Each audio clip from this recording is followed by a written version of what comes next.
capítulo 3. Continuando nossa exposição na primeira epístola de Paulo aos Tessalonicenses, e hoje vamos ver algo importantíssimo nos dias de hoje. 1 Tessalonicenses, capítulo 3. E hoje a exortação a nós é que vocês, nós, devemos ser cooperadores. Seja um exemplo de cooperação. Primeira epístola de São Paulo aos Tessalonicenses. Sim, diz a palavra do Senhor. Pelo que, não podendo esperar mais, achamos por bem ficar sós em Atenas. E enviamos Timóteo, nosso irmão e ministro de Deus, e nosso cooperador no Evangelho de Cristo, para vos consolidar e vos consolar acerca da vossa fé, para que nenhum homem se comova por essas aflições, porque vós mesmos sabeis que para isto fomos ordenados. Porque verdadeiramente, estando ainda convosco, vos dizíamos antes que havíamos de sofrer tribulação, como sucedeu, e vós o sabeis.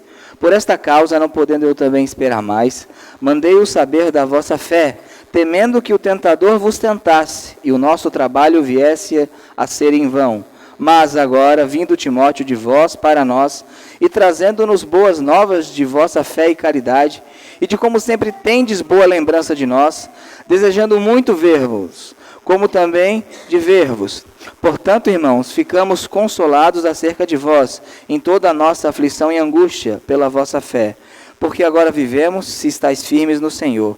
Porque que ação de graça poderemos dar a Deus por vós, por toda a alegria com que nos regozijamos por vossa causa diante do nosso Deus, orando insistentemente dia e noite, para que possamos ver o vosso rosto e aperfeiçoemos o que falta à vossa fé. Ora, o próprio Deus e nosso Pai e nosso Senhor Jesus Cristo dirija nosso caminho até vós, e o Senhor vos aumente e faça crescer e abundar em amor uns para com os outros, e para com todos os homens, como também nós o fazemos para convosco. Ao final, ele pode estabelecer os vossos corações, para que sejais irrepreensíveis em santidade diante de Deus, nosso Pai, e na vinda de nosso Senhor Jesus Cristo com todos os seus santos. Vamos orar. Senhor Deus e Pai, nós te louvamos, Senhor, pela tua graça, pelo teu amor, pela tua misericórdia e pela tua palavra, Senhor. Que possamos, Senhor, sair daqui hoje entendendo que somos cooperadores, Senhor, não clientes, Pai. Que possamos entender, Deus, que a tua ordem para cada um do teu povo, porque todos são sacerdotes, é que cooperem, Senhor, que um ajudando o outro, e é desta maneira que o teu reino se estende, Pai. Que o Senhor possa aplicar a mensagem aos corações, Senhor. Também oro por mim, Deus, pedindo, Senhor, que tudo aquilo que eu falar esta noite seja extraído do teu texto sagrado. Essa é a minha oração, em nome de Jesus. Amém. Podemos assentar?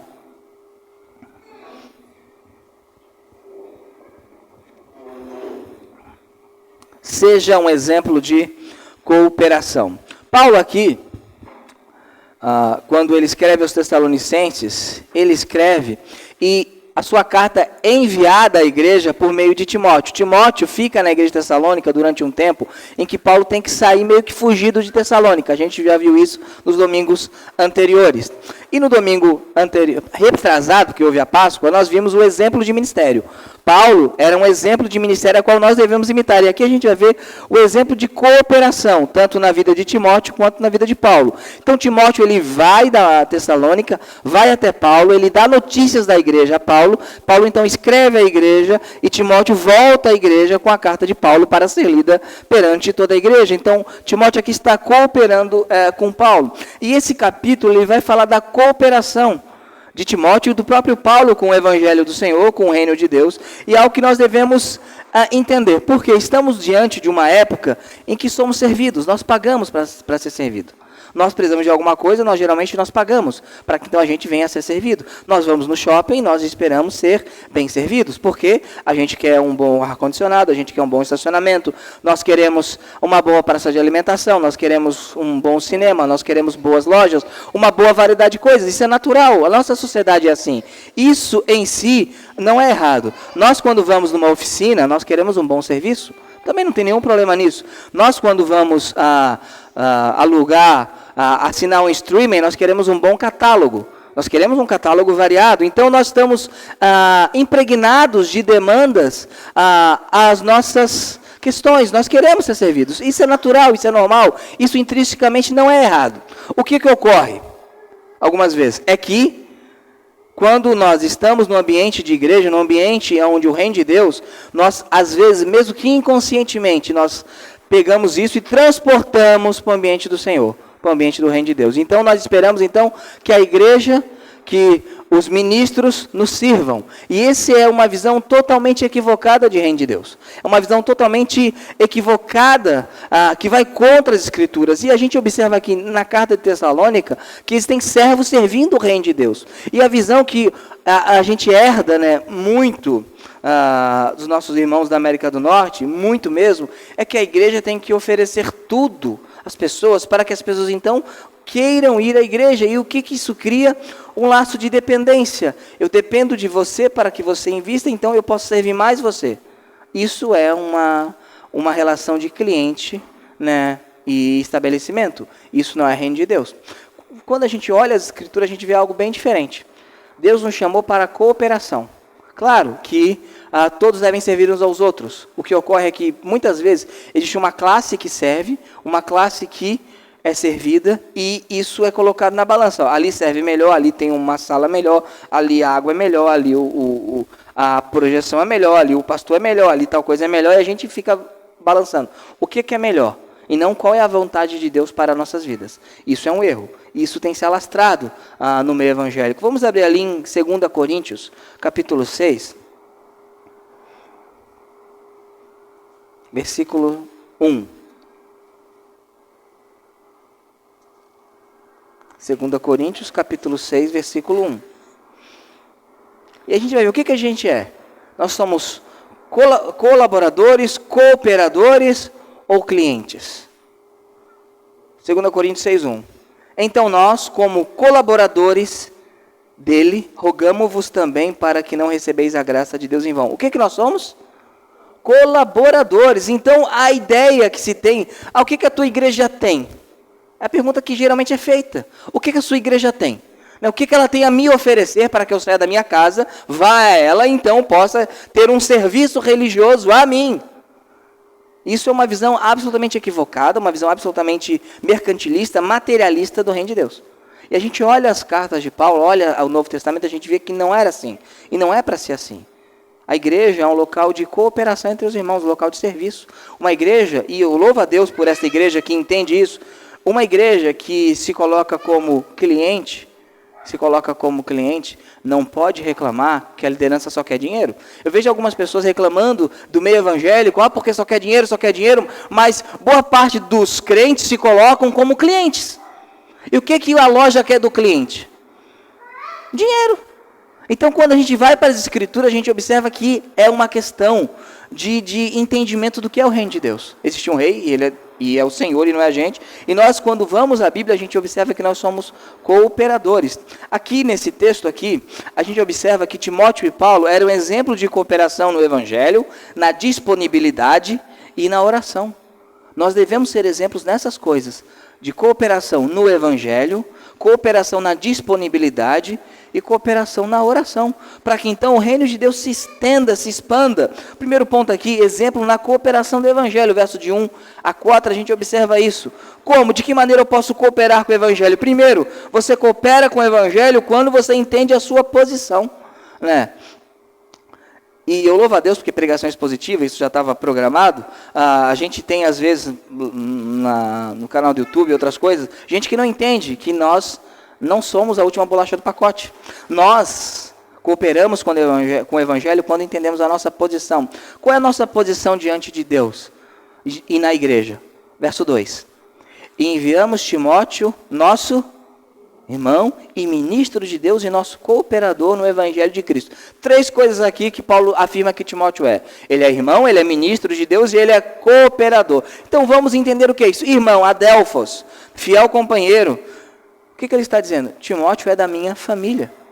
Obviamente não uma família carnal, não uma família de sangue, mas a família espiritual. Quando nós entendemos quem somos no Evangelho, somos uma família no Evangelho. Somos um povo no Evangelho, somos irmãos no Evangelho, não somos clientes que frequentam a mesma loja, somos um povo. Ali em 1 Coríntios, capítulo 12, verso 13, 1 Coríntios capítulo 12, verso 13.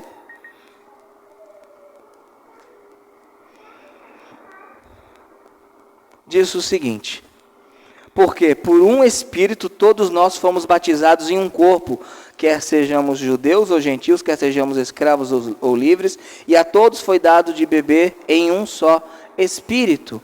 Então somos uma família, não importa se você é judeu, se você não é judeu, se você é escravo, se você é livre, a sua condição social, quem você seja. Você é do mesmo corpo, você é da mesma família. Não existe classe social na igreja, existem servos do Senhor, existem irmãos em Cristo. Quando entendemos que eu só posso servir ao Senhor de maneira que lhe agrada, quando eu tenho na minha mente a visão que eu estou em um corpo, e estando em um corpo eu tenho uma família na fé, uma família espiritual, e essa a família são meus irmãos, eu começo a desvanecer a ideia moderna que eu estou lá para ser servido. Eu quero servir, porque eu tenho irmãos e irmãs queridas na fé.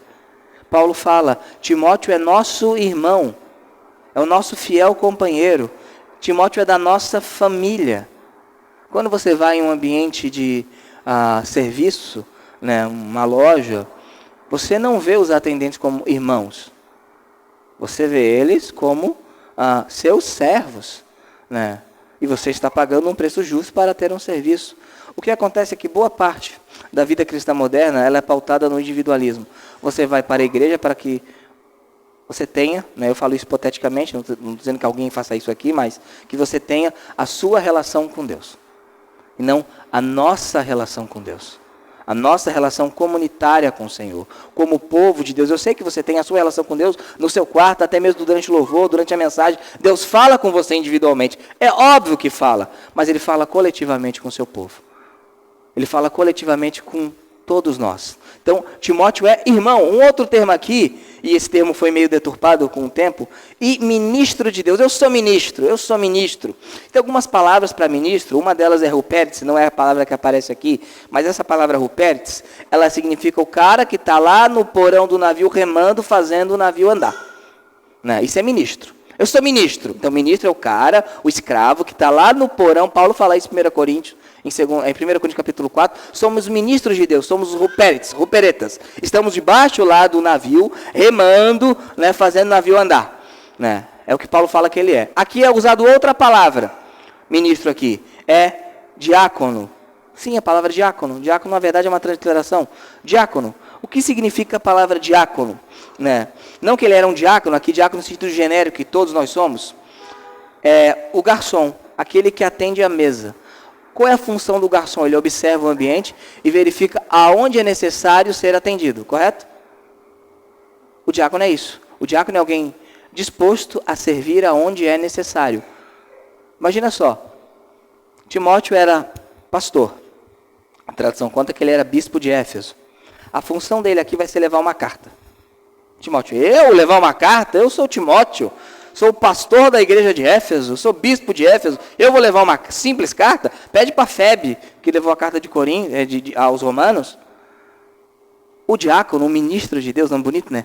Ministro de Deus, né? Nome bem bonito. O ministro de Deus é aquele que observa aonde a igreja precisa ser servida. E o que ele vai fazer? Vai servir. A mesa 5 ainda não foi atendida. O que ele vai fazer então? Vai atender na mesa 5. Isso é o que Timóteo era. Exemplo de cooperação no Evangelho. Nosso irmão, ministro e cooperador. Aquele que está ao lado ajudando. Então, quando nós entendemos quem nós somos, quem eu sou no Evangelho? Eu sou um irmão que serve outros irmãos. É isso que eu sou no Evangelho. Quando eu entendo isso, quem eu sou no Evangelho, eu não sou a última bolacha do pacote, eu não sou o ouro puro de Ofir, né, que algumas músicas falam, né? Não, eu não sou isso. Eu sou um irmão que serve ao Senhor com os meus dons e talentos. Agora, também devemos, para cooperar com o Evangelho, entender o Evangelho. E boa parte da total reversão do que é ser igreja na vida cristã moderna é porque as pessoas não entendem o Evangelho. Há muita distorção em relação ao Evangelho. Por exemplo, uns usam o Evangelho por uma revolução política. Eu vou usar o Evangelho para impor a moral cristã sobre a nação. Isso é uma distorção do Evangelho. Outros usam o Evangelho por uma reforma social. a teologia da libertação. O evangelho é para acabar com a pobreza no mundo. Só tem pobreza que a igreja falhou na sua missão. Quando Jesus Cristo estava aqui, tinha pobreza? Tinha. Ele falhou na missão dele? Não, então não é a missão da igreja. Não que nós não possamos ajudar aqueles que sofrem, mas a missão da igreja não é a reforma social da sociedade, de maneira alguma. A igreja tem uma missão de pregação e essa mensagem pode modificar a sociedade. Mas a função primordial da igreja não é essa. Ou uma teoria psicológica, a função da igreja não é fazer você se sentir bem o tempo todo, em todos os momentos. A função da igreja não é que você tenha plena felicidade em todas as áreas da sua vida e seja muito bem resolvido em tudo, como faz a teologia do coach, que é a teologia da prosperidade refinada, porque antes prometia geladeira, agora refinou. Agora se promete plena felicidade e realização em tudo. A pessoal melhorou, né? Está mais refinado. Não, eu não sou materialista, eu só quero plena felicidade em todas as áreas da minha vida. Não. A função do evangelho não é essa. Quando nós entendemos o evangelho, nós podemos cooperar com o evangelho. Qual é a função do evangelho? O evangelho lida com o pecado. Quando eu entendo a função do evangelho, é que fala aqui, ó, nosso cooperador, no verso 2, no quê? Não é na função de entreter as pessoas? Que bom. Então, nosso cooperador no evangelho de Cristo. Como eu posso cooperar no evangelho de Cristo se eu não sei o que é o evangelho de Cristo? O evangelho de Cristo lida com pecado. Lida com pecadores. Vamos abrir ali em 1 Timóteo 1,15. Tudo passa pelo evangelho. Não há como servir na igreja sem entender o evangelho. Vai servir errado. Vai servir errado. 1 Timóteo 1,15. Texto muito conhecido.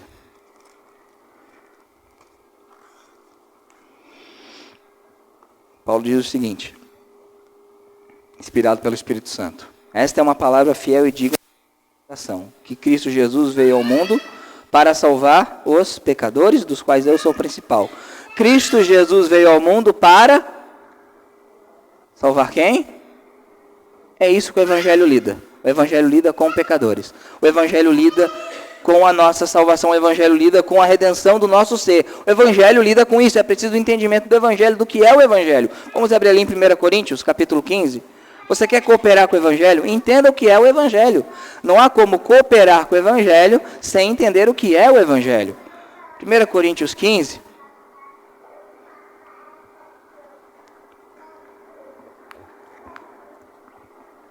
Coríntios 15, diz, verso 1 diz o seguinte: além disso, irmãos, eu vos declaro o Evangelho que vos tenho pregado, o qual também recebeste, no qual também estáis firmes, pelo qual também sois salvos, se o guardares na memória, o que vos preguei, se não crestes em vão. Porque vos preguei primeiramente o que também recebi, que Cristo morreu por nossos pecados, de acordo com as Escrituras, e foi sepultado, e que Ele ressuscitou ao terceiro dia, de acordo com as Escrituras. O Evangelho é exatamente isso, que Cristo morreu pelos nossos pecados. O entendimento que Cristo padeceu porque eu pequei, porque eu quebrei a lei. Porque eu sou injusto, porque eu sou falho, porque eu não mereço. E Cristo morre em meu lugar, recebendo Ele o cálice da ira de Deus em meu lugar. E que Cristo foi publicamente visto como morto, porque foi sepultado. Mas ao terceiro dia, para a minha justificação, Cristo ressurgiu dos mortos. Isso é o entendimento do Evangelho. Quando eu entendo o Evangelho, eu não vou querer que a igreja vire algo para me servir. Algo para afanar o meu ego, me engrandecer. Quando eu entendo o que é o Evangelho, eu sei que o Evangelho lida com o meu principal problema, que é o meu pecado. Aí eu posso cooperar com o Evangelho. Por que muita gente não consegue cooperar biblicamente com uma igreja local? Porque falta compreensão do que é o Evangelho. Você pode ensinar à vontade o que eles devem fazer, eles não vão conseguir fazer. Por quê? Porque o que falta? Compreensão do que é o Evangelho. O que muda o coração de uma pessoa? O Evangelho. O que muda a visão de uma pessoa? O Evangelho. Então nós temos visto, infelizmente, que as igrejas, né, algumas, não todas, há muitas boas igrejas, as igrejas têm virado um local onde você vai, você se sente bem, você se sente maravilhoso e você tem um ótimo serviço. Mas as pessoas, o que é o Evangelho? Por que Jesus morreu? Por mim, Jesus morreu. Jesus é bom, né? É legal. Falta a compreensão do que é o Evangelho. Falta de compreensão do que Deus quer que nós façamos mediante o Evangelho. E você coopera com o Evangelho quando você entende o propósito da sua cooperação nele. Ali no capítulo 3, 1 Tessalonicenses, versículo 2, diz o seguinte, na parte B. Nosso cooperador no Evangelho de Cristo, para quê? Não para ser salvo, não, mas para vos consolidar e vos consolar acerca da vossa fé, para que nenhum homem se comova por essas aflições, porque vós mesmos sabeis que para isso fomos ordenados, porque verdadeiramente, estando ainda convosco, vos dizíamos antes que havíamos de sofrer tribulação, como sucedeu e vós bem o sabeis. Paulo fala o seguinte, Timóteo, você coopera com o Evangelho para consolidar e consolar os irmãos acerca da fé. Por que ele fala isso? Porque Paulo sabia que Cristo tinha dito a ele, Paulo, que ele deveria padecer, que Paulo sofreria, que Paulo ele iria ser perseguido. Isso poderia abalar os irmãos. Então o que Paulo fala a Timóteo? Timóteo, você coopera com o Evangelho para confortar, consolidar aqueles irmãos. O Evangelho, quando nós entendemos o Evangelho e cooperamos com ele, nós entendemos o propósito. Por que eu tenho que ser um cooperador do Evangelho? Para que eu possa abençoar o meu irmão, consolidar o meu irmão, para que meu irmão possa se fortalecer na fé. É bem diferente, né, de muitas pregações que nós vemos, porque o que a gente vê por aí? Que você é o centro do Evangelho. Não, eu não sou o centro de nada. Que é você, não. Eu tenho que entender o Evangelho e cooperar com ele para que o meu irmão se fortaleça, para que o meu irmão se torne mais maduro, para que o meu irmão se pareça mais com Cristo. Quando o meu irmão entende isso, ele vai fazer isso por mim, e eu faço isso por ele. E sabe o que vai acontecer? Toda a igreja vai progredir na fé. Agora, quando cada um da igreja olha, só eu e Deus, cada um está olhando só eu e Deus, está todo mundo olhando para cima e ninguém olha para o lado. E acontece o quê? Uma igreja de clientes buscando serem servidos. E eu louvo a Deus que de fato não é o nosso caso. E Deus tem sido maravilhoso nisso aqui. Só que a gente tem que ser lembrado, porque isso está no nosso coração. E como a pregação expositiva e sequencial está no capítulo 3, eu não posso fazer nada. Está aqui. Né? Agora, vamos abrir ali em 1 Coríntios 12, 7. Então, o propósito da sua cooperação no Evangelho é abençoar o seu irmão. Ali em 1 Coríntios 12, 7, por que Deus deu os dons espirituais à igreja, por exemplo? Quando Deus dá dons espirituais, né? Por que Deus está fazendo isso? Qual é o objetivo do Senhor ao dar dons espirituais aos crentes? Verso 7 diz o seguinte: mas a manifestação do Espírito é dada a cada um para proveito comum, ou para o que for útil. Útil a quem? A igreja. Por que Deus dá a manifestação do Espírito? Deus concede dons espirituais à igreja. Por quê? Para proveito comum, para o que for útil a quem? Ao outro, não a mim. Tudo no Evangelho envolve, na edificação, você edificando o outro, você construindo o outro, você fortalecendo o outro. Isso é exemplo de cooperação, isso é exemplo de Evangelho. A igreja não existe para que ela realize todas as minhas vontades e desejos. A igreja existe para a glória de Deus e nós trabalhamos no reino de Deus, e a consequência disso é que outros são edificados. Ali em Hebreus capítulo 10, versículo 24 e 25.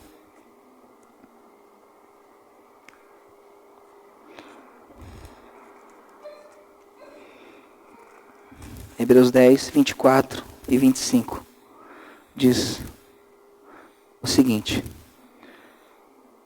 e consideremos-nos uns aos outros para nos estimularmos ao amor e às boas obras, não abandonando a nossa assembleia, como é costume de alguns, antes exortando uns aos outros, tanto mais à medida que vede que aquele dia se aproxima. Há uma ordem aqui de congregar.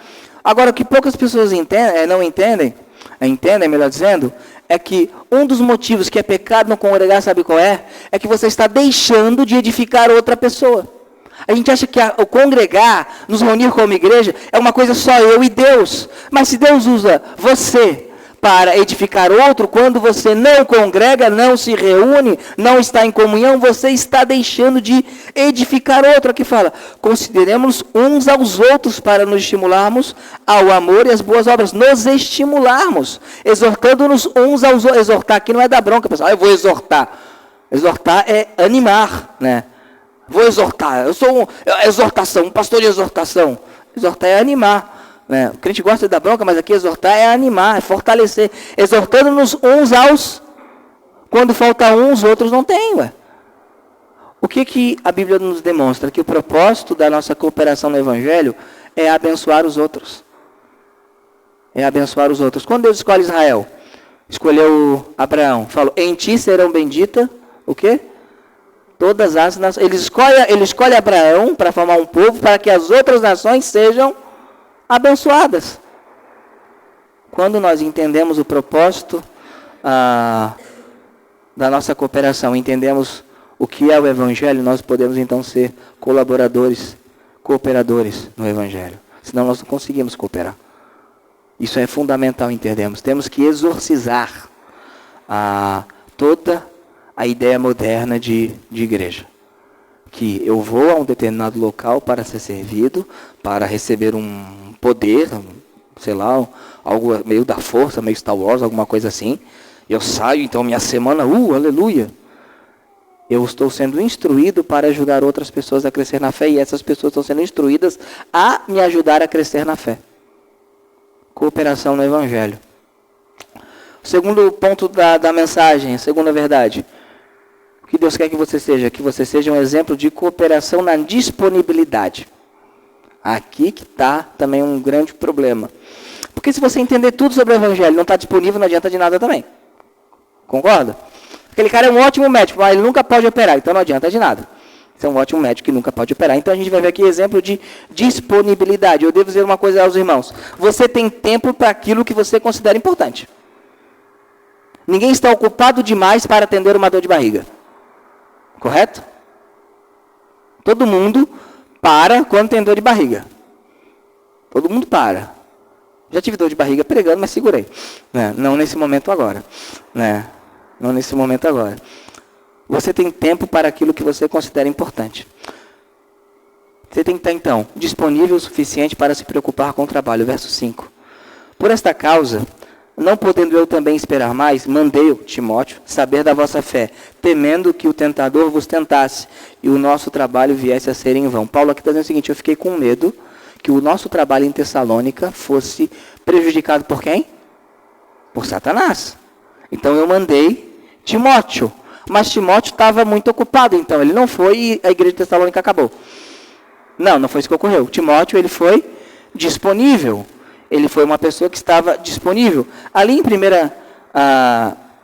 Tessalonicenses 2,18, virando a página possivelmente, ou na mesma página, diz o seguinte, Paulo falando, por isso bem quisermos ir ter convosco, pelo menos eu, Paulo, uma e outra vez, mas Satanás nos impediu. Paulo aqui estava preocupado com a obra, e ele fala a Timóteo, olha, fica em Tessalônica, Timóteo fica em Tessalônica, depois Timóteo vai encontrar Paulo conversa com Timóteo, fala de alguns problemas que estavam acontecendo, algumas dificuldades, aí Paulo manda Timóteo de volta, porque ficou com medo do quê? Que o tentador tentasse eles, destruísse eles, e o trabalho de Paulo fosse em vão. Paulo aqui, a palavra de Deus demonstra que devemos ser disponíveis para se preocupar com o trabalho. Ele está preocupado com a obra do Senhor. Devemos estar preocupados com a nossa igreja local, com a saúde espiritual da igreja local, com o crescimento da nossa igreja local, com a saúde financeira da nossa igreja local, com a vida dos irmãos da igreja local. Devemos estar preocupados. Devemos achar isso um assunto de fundamental importância. Não é que você vai ficar na casa da pessoa o tempo todo. Não faça isso. Se for na minha casa, pode ir, mas avisa também. Mas se preocupar com as pessoas. Preocupar para que o nosso trabalho não viesse a ser vão. Eu posso dizer que boa parte das igrejas fechadas, porque pessoas não se preocuparam com o trabalho da igreja local. Só que se uma pessoa se preocupar e o resto não se preocupar, o que vai acontecer? Uma andorinha não faz verão. É preciso que a igreja entenda, a igreja toda se preocupe. Eu me preocupo, ali é a obra de Deus, ali é o reino de Deus se expandindo, ali é uma agência missionária, ali é um local de luz na região. Então, Paulo faz o que? Ele se preocupa e Timóteo se preocupa, e Timóteo tem disponibilidade para se preocupar. Eu estou muito ocupado que eu não me preocupo. Minha vida é tão corrida que eu não consigo nem orar pela igreja que eu congrego. Isso é um perigo. Quem estava impedindo Paulo de ir a Tessalônica? Satanás. Nós não sabemos as artimanhas e planos de Satanás. E se nós soubéssemos, talvez ficássemos um pouco paranoicos. Então Deus é sábio em não ficar nos revelando toda a agenda de Satanás. Isso é muito bom também, não precisa saber. Só que a gente tem que saber uma coisa, ele está agindo. Ele não está inerte. Ele, não, ali não, mas ali a primeira igreja batista, o governador Celso Ramos, não, tá legal ali. Eu acho que eu vou ser justo, eu vou deixar ele se fortalecer um pouquinho mais, aí depois eu ataco. Aqueles filmes lá que o herói fica 10 meses na transformação, o vilão fica parado, esperando o herói se transformar e ficar mais forte e matar o vilão. Isso não ocorre no reino espiritual. Por isso devemos estar disponíveis o suficiente para se preocupar com o trabalho. E disponível o suficiente para fazer o que outra pessoa está impedida de fazer. Verso 5. Por essa causa, não podendo eu também esperar mais, mandei-o saber da vossa fé, temendo que o tentador vos tentasse e o nosso trabalho viesse a ser em vão. Paulo não podia ir a Tessalônica. Paulo foi escorraçado de lá, Jasão pagou a fiança e Paulo não podia botar o pé. Foi uma estratégia de Satanás para impedir que Paulo fosse. Paulo não podia ir, mas tinha outra pessoa que podia. Quem podia? Timóteo. Então, aquilo que o meu irmão está impedido, seja por questão de saúde, questão espiritual, às vezes está fraco na fé, seja por questão de aptidão, ele não é apto o suficiente, ou não é o chamado, ou não é o talento que ele tem, eu tenho que, se eu sou preocupado com o povo de Deus, eu tenho que estar disponível para fazer o que outra pessoa está impedida de fazer. Lembra? Somos chamados de ministros de Deus. Ministro é o quê? Diácono. O que o diácono faz? Serve mesa. Então o que nós observamos aqui? Tenho que estar disponível. Disponível. Sabe o que ocorre muitas vezes? As pessoas, elas não têm tanta disponibilidade para as coisas do reino de Deus. E isso é terrível. Porque Satanás se aproveita disso e enfraquece o trabalho. Todo mundo tem sua vida, obviamente. Só que o que deve ser o centro da vida de todo mundo deve ser Jesus e o reino de Deus. Não que você vai abandonar e deixar a sua vida, mas experimenta colocar Jesus como centro da sua vida. Como tudo fará sentido. Não viva como uma pessoa que não tem Deus. Viva como uma pessoa que tem Jesus como centro da vida. E tem que estar disponível o suficiente para se preocupar com o progresso espiritual dos irmãos, versos 6 a 8. Mas agora, vindo Timóteo de vós para nós, trazendo-nos boas novas da vossa fé e caridade, e de como sempre tendes boa lembrança de nós, desejando muito ver-nos, como nós também de ver-vos. Portanto, irmãos, ficamos consolados acerca de vós em toda a nossa aflição e angústia pela vossa fé, porque agora vivemos se estáis firmes no Senhor. Aqui Paulo está preocupado com o progresso deles e se anima com o progresso espiritual da igreja de Tessalônica. Paulo aqui estava muito ocupado em outras coisas, mas ele está disponível para saber e se preocupar como a igreja está progredindo. Como a igreja está progredindo. Não aqui, mas acontece em muitos outros locais. Não, a igreja não está muito bem, não está andando, não está crescendo. Já soube o motivo, já orou por isso, já se preocupou em saber o porquê que as coisas não estão ocorrendo. Aqui Paulo, ele está disponível o suficiente, assim como Timóteo, para se preocupar. Por que aquele irmão deixou de ir? Por que aquela pessoa está mais fraca na fé? Por que aquela pessoa está assim? Por que o casamento daqueles irmãos está abalado? O que a gente faz? Você viu? Quando a gente tem que estar preocupado com o progresso espiritual dos irmãos. Cooperação é isso. A gente trocou ativismo por cooperação. Como a gente faz? A gente entope a igreja de atividade, nada contra ter atividade, mas a gente entope a igreja de atividade, mas não de cooperação. A gente coopera em promover atividades, quando devemos primeiramente cooperar em promover crescimento espiritual do povo de Deus. Claro que uma igreja que cresce espiritualmente terá atividades, isso é natural, isso é comum, é óbvio. Porém, devemos entender que temos que estar disponíveis o suficiente para se preocupar com o progresso dos irmãos. Você pensa, pastor, eu sou muito ocupado, eu sou muito ocupada. Quando Deus chama os servos do Antigo Testamento, ele fala, Deus é contigo, varão valoroso ou varão vagabundo? Não, Deus só chamou gente ocupada. Deus, tem um cara ali que não está fazendo. Esse vai ser. Paulo estava ocupado, não estava? Tá, foi chamado. Pedro, João, Tiago, eles faziam o quê? Estava desempregado? Não. Estava lá, estava pescando. Estava consertando redes. Aí Jesus vem, aí imediatamente largaram as redes e foram. Todo mundo é ocupado. E não ache que o pessoal trabalhava 6 horas por dia, 8 horas por dia. Não, o pessoal antigamente era até o sol, nasceu o sol, terminou o sol, depois ia... por isso também dormiu cedo, às 7 da noite, não aguentava mais também ficar acordado. Deus sempre chamou gente ocupada. Isso é natural, isso é normal. Só que a nossa ocupação, ela tem que gerir bem o nosso tempo. Quem criou o tempo foi Deus. Mordomia cristã tem a ver com relação de disponibilidade, de dinheiro, de presença. Tudo que você tem foi dado por Deus. Você tem que gerir de uma maneira que Deus seja glorificado, inclusive no seu tempo. Então devemos estar disponíveis ao Senhor, à obra do Senhor, ao reino do Senhor. E qual é a manifestação visível da igreja? É a igreja visível, é a igreja local. Eu estou disponível para o reino. Vai ajudar anjo? Não vai. Vai ajudar quem? A igreja. A Miguel precisa de ajuda. Eu vou lá ajudar Miguel. Eu só ajudo Miguel. Não. É a igreja local. Então, disponibilidade para cooperar. Para cooperar. Né? Disponibilidade para cooperar. Quer ver uma coisa interessante? Quando o Brasil joga de madrugada na Copa, não o feminino, mas o outro que todo mundo vê, o masculino. Que ninguém aqui viu a seleção feminina de madrugada, eu acredito, né? Não, pois é, nem eu, né? Quando o Brasil joga na Copa de madrugada, eu não vou perguntar, mas quantos aqui em 2002 ficaram acordados vendo o jogo? Alguns talvez não gostam de futebol, não ficaram. Mas era 60 pontos de audiência, né?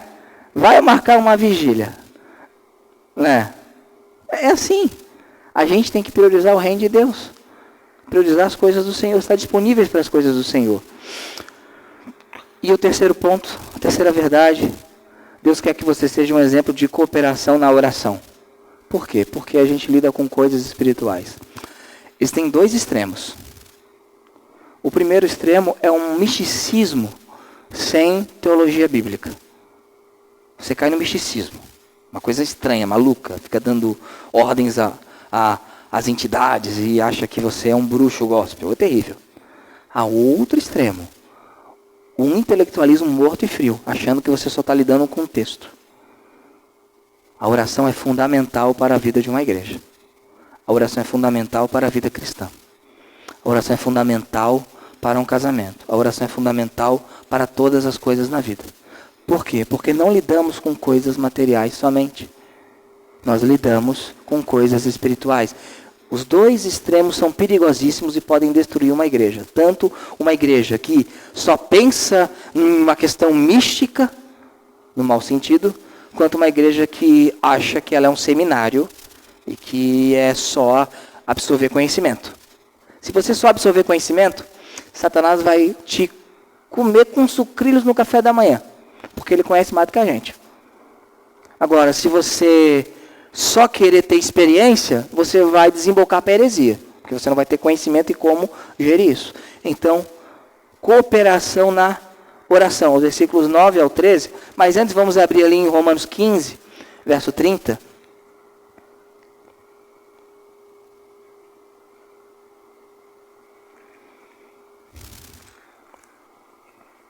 Romanos 15, verso 30.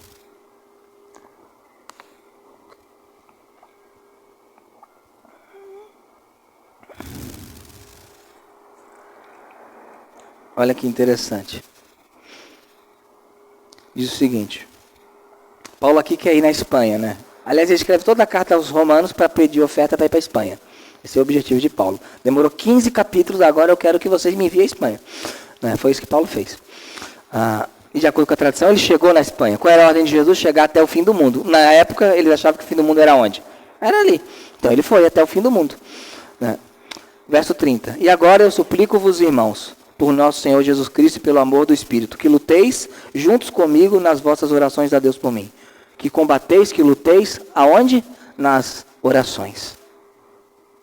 Lutando com Paulo nas orações. Uma igreja que luta nas orações.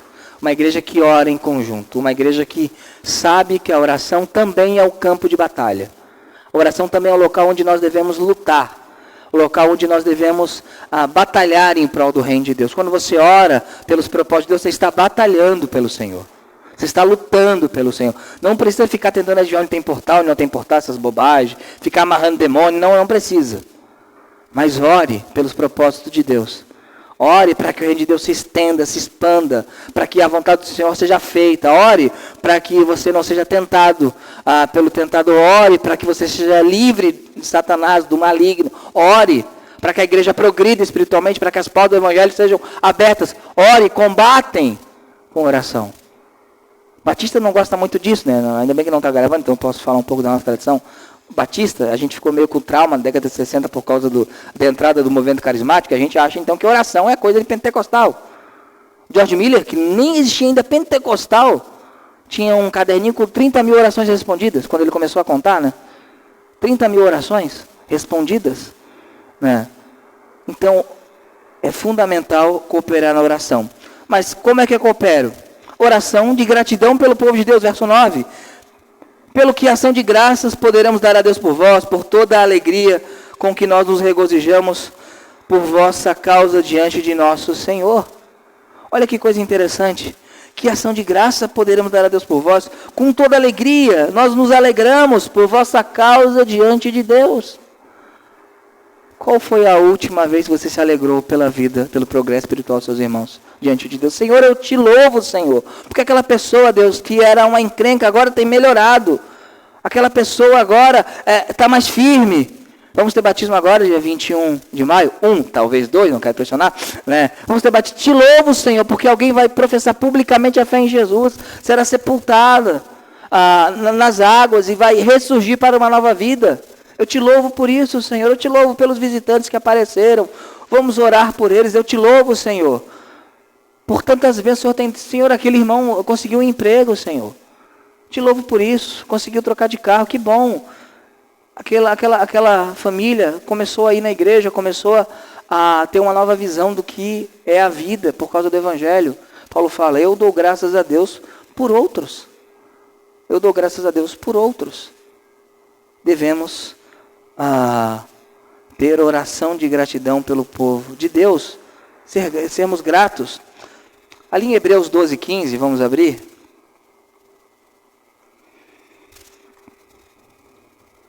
Tem uma coisa aqui em Hebreus 12, 15 que pode destruir como um vírus a igreja local. Mas quando a igreja ora com gratidão pelos irmãos, esse vírus não consegue entrar. O antídoto para esse vírus que destrói, essa coisa que destrói a raiz da igreja, é a oração de gratidão pelos irmãos.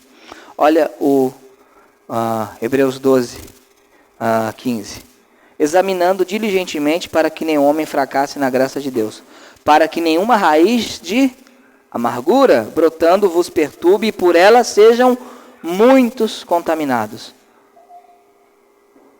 A amargura, ela contamina e destrói uma igreja. A murmuração, ela destrói, a amargura destrói.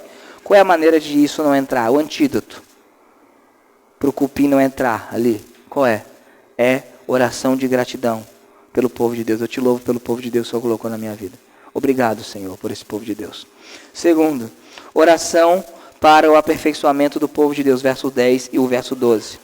Orando insistentemente, dia e noite, para que possamos ver o vosso rosto e aperfeiçoemos o que falta à vossa fé. Verso 12. E o Senhor vos aumente e faça crescer e abundar em amor uns para com os outros e para com todos os homens, como também nós o fazemos para convosco.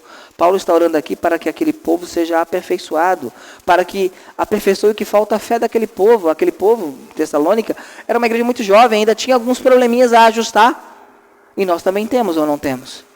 Orar para que aquilo que falta nos irmãos, o Senhor acrescente. Orar para que a igreja possa crescer e abundar em amor um para com os outros.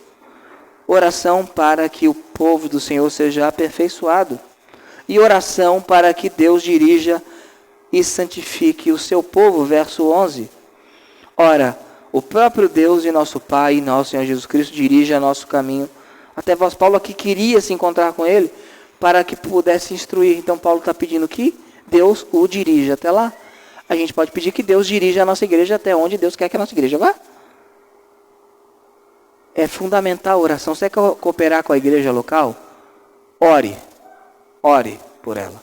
Se você começar a pensar nos motivos de oração, a oração vai passar de 2 minutos, de 5 minutos, de 10 minutos. Vai passar. Falta a gente pensar na oração. Falta a gente pensar o que vamos orar. É dessa maneira que podemos ser exemplos de cooperação.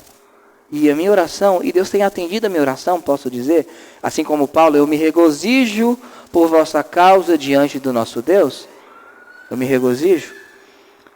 Deus tem atendido, só que ainda não estamos no nível que podemos estar. Não somos mais aquilo que um dia fomos.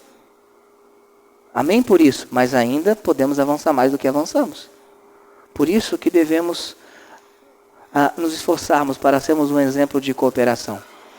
Não há clientes, há servos. Do pastor a qualquer outro irmão. Há servos do Senhor. Servos de quem? Do Senhor. Cooperadores do Evangelho de Deus, que pertence a Deus. E que nós possamos então andar na contramão do que o mundo gospel tem dito. E que nós sejamos exemplos de cooperação. Eu coopero com o Evangelho, com a minha igreja. Por quê? Porque eu amo a Cristo. Porque eu amo meus irmãos. Porque Deus é maravilhoso. E porque um dia alguém cooperou com o Evangelho, chegou até mim e pregou o Evangelho. Porque senão eu não teria sido salvo por meio da pregação do Evangelho. Como crerão, se não há quem? Pregue. Amém? Vamos ficar em pé então. Vamos cantar um hino agora.